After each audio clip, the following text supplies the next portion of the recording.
In the gloaming hours of the 19th century, there existed a tale so eerie, so chilling, that it would make the bravest of souls shudder. A tale woven around the tragic life of a young maiden named Mary, etching its name into folklore as the legend of Bloody Mary. The epic was tormented by a pestilent disease, a plague that ravaged the land, causing townfolk to drop dead in quick succession. Medical knowledge was rudimentary, and the line between life and death was often blurred, making it hard to discern a slowing heartbeat or an imperceptible breath. As such, many were hastily proclaimed dead and their bodies dispatched to their earthly abodes prematurely. To counter this grave mistake, a macabre system was devised. Coffins were drilled with a tiny aperture through which a string was threaded, linking the deceased to a bell perched upon a stick outside.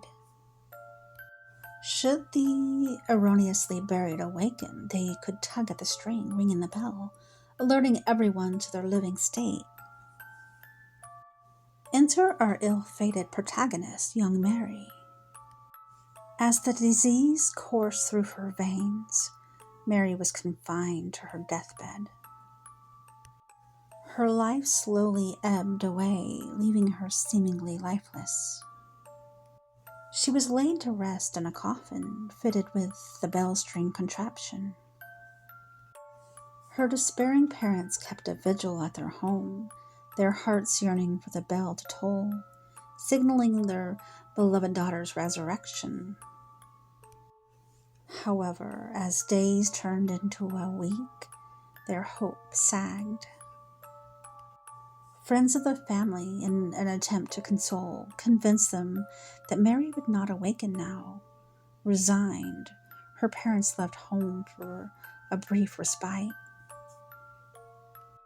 In their absence, a well-meaning neighbor, believing it was a mercy to bury Mary fully before she could awaken and suffer the horror of being buried alive, filled the grave, unwittingly burying the string and the bell. In an ironic twist of fate, shortly after, Mary awoke from her death-like slumber. She tugged at the string, but her pleas for help fell on the deaf ears of an empty house and a distant neighbor. Panic rose as her situation dawned on her. She clawed at the wooden confines of her coffin till her fingers were bloody and raw. Despite her desperate struggle, the air thinned and she drew her last gasping breath. Upon the parents' return, the father noticed the displaced bell. A horrifying realization dawned, and he frantically began digging up Mary's grave. The sight that greeted them was heart-wrenching, their sweet Mary frozen in a final pose of terror, her hands gnarled into bloody claws, and her pristine burial dress stained with her lifeblood. They held a mirror to her nose, and to their dismay, it fogged up, confirming their worst fears. Their daughter had been alive, and now she was truly dead. Legend has it that Mary's tormented spirit latched onto that mirror, forever trapped in its reflective depths. Now it is said that she can be summoned by the invocation of her name, Bloody Mary, thrice, in front of a mirror in a dimly lit room. And woe betide the one who dares this, for the vengeful spirit of Bloody Mary emerges and claws bared and ready to enact her terrible revenge.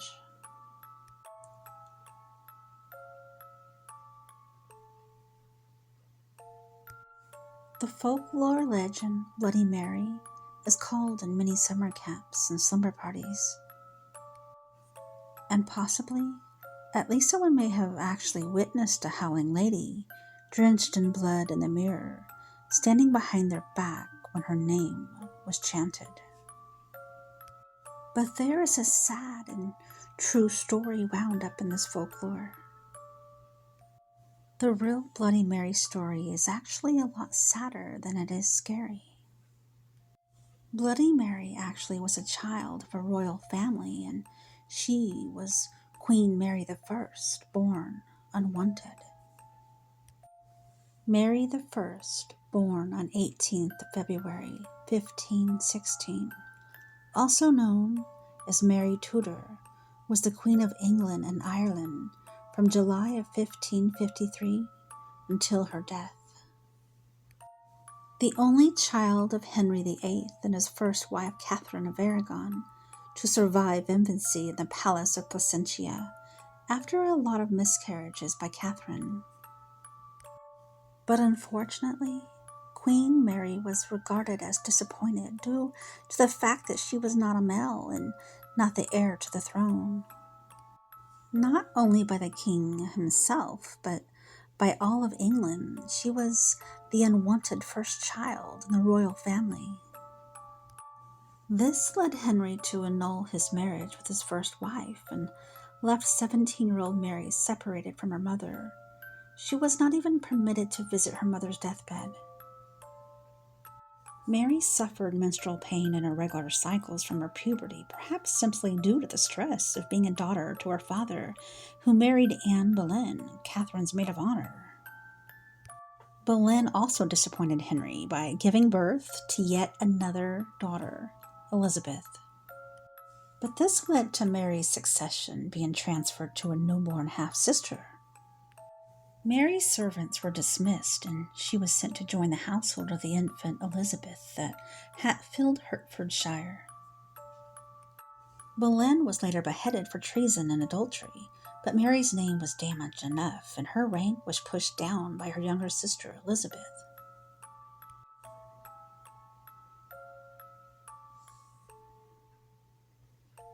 Despite all the odds, hatred, being abandoned, and a lot of trauma from an early age, Mary eventually became England's first queen regnant in 1553 at the age of 37. She knew the best of what the people of England would expect from her, an heir who was the most important of everything else. Knowing what needed to be done, Queen Mary married Philip of Spain, hoping to conceive an heir to the throne. For the first time since she was 14, when her father's eyes had lighted on Anne Boleyn, she was truly happy. Soon after 2 months of marriage to Philip, Mary's greatest wish had come true, being pregnant. At that age of time, when there was no pregnancy test and only pregnancy symptoms could tell if a woman was pregnant or not, including swelling of the breast and an ever-growing abdomen, the people of England remained suspicious of Queen Mary's pregnancy, and rumors of a false pregnancy started spreading. But only time could have told the truth, and so they waited. Mary went into a private chamber where she was kept for weeks before her expected due date. The big day arrived, but the baby didn't. The news almost immediately spread across the country, with some claiming their queen had delivered a boy, and others claiming she was never pregnant and had plans to take a baby birth by another woman. Nothing was explained to the people, and Mary was confused about what was happening to her body. Her belly started to shrink, but Mary continued to wait, as those all around her slowly lost hope. Queen Mary finally left her chamber, childless and alone like never before. But her bad fortune never left her. During the time of her unexplained pregnancy, the people of England were divided between Protestants and Catholics. Mary aggressively attempted to reverse the English Reformation, which led to the stacked executions of around 283 people, mostly by burning. This led to the origination of the name and Bloody Mary story, since now Queen Mary gained the name Bloody Mary from her Protestant opponents.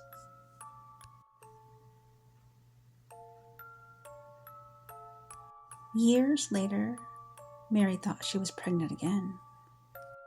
Although this time, not even her husband was convinced of her being pregnant, and no child was born again, and Mary was forced to accept that Elizabeth would be her lawful successor. Being weak and ill and in pain, possibly from ovarian cyst or uterine cancer, Queen Mary died on 17th of November of 1558 at the age of 42, but her name could still be heard chanting, usually in a group play, expecting to summon the Bloody Mary, holding the child which was never born, drenched in the blood of people that she ordered to kill.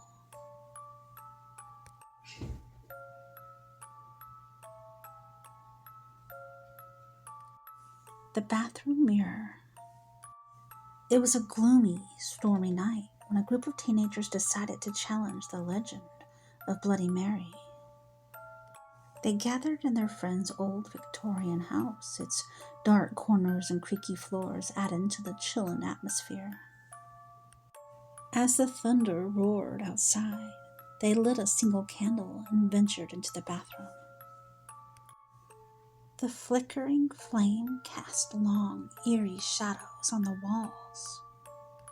One by one, they stared in the mirror, uttering the forbidden phrase, "Bloody Mary, Bloody Mary, Bloody Mary." Just as the last word was spoken, the candle flickered and went out. They were plunged into darkness, and a cold gust of wind swept through the room. There was a moment of silence before they heard a high-pitched, creepy laugh.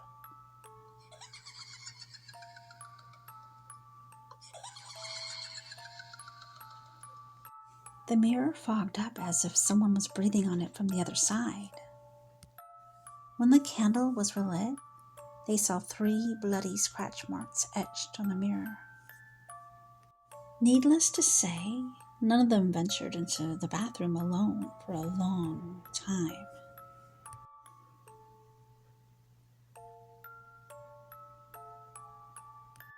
The girl at the sleepover. A young girl named Lucy was at her very first sleepover.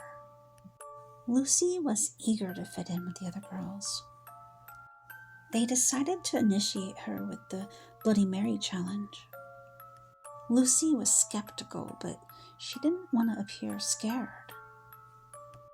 She was led to the dark bathroom, handed a candle, and instructed to say Bloody Mary's name 3 times while looking into the mirror. Summoning her courage, Lucy repeated the name, her voice shaking slightly. Bloody Mary, Bloody Mary, Bloody Mary. As she finished, she felt a cold hand touch her shoulder. She screamed and dropped the candle, plunging the room into total darkness. When the other girls hurriedly opened the door, they found the bathroom empty. Lucy was gone, and all that remained was her reflection in the mirror, staring back with terrified eyes.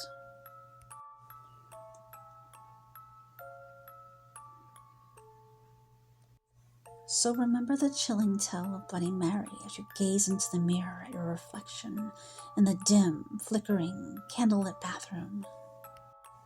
And be prepared for the temperature to drop, and for a soft, ghostly breeze to move your hair, and for a ghostly laughter to echo through the room.